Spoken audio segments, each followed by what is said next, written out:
clamping your body. Several points of making a guitar. You need to clamp your body so it sits strong, clamped, and you can work on the body.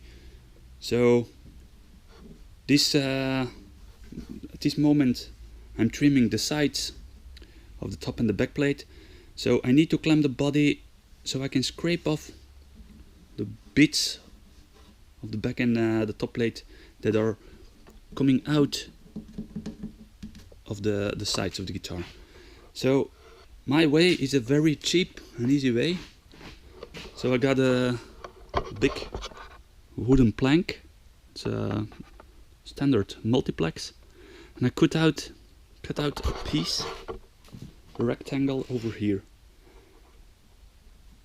and it's just as wide as the tie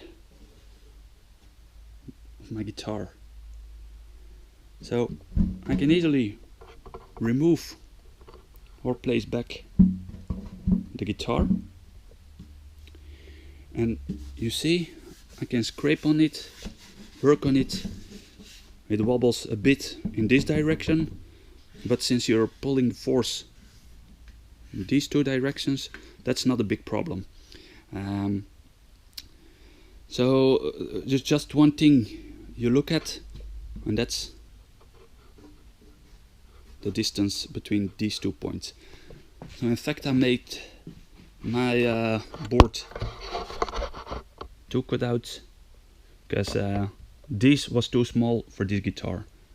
I made this for my adjusted dreadnought model. So this is too small. I made a bigger one over here.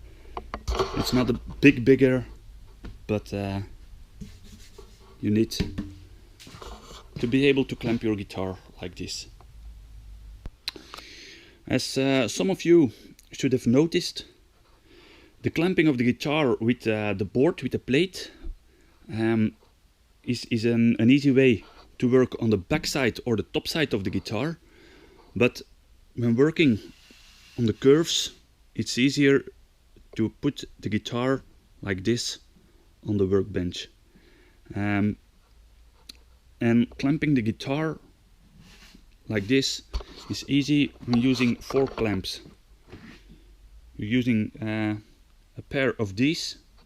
You clamp the guitar with a wooden clamp, and then with a strong clamp you clamp both of the wooden clamps on the workbench. So the guitar is fixed now, and you can easily work on the sides.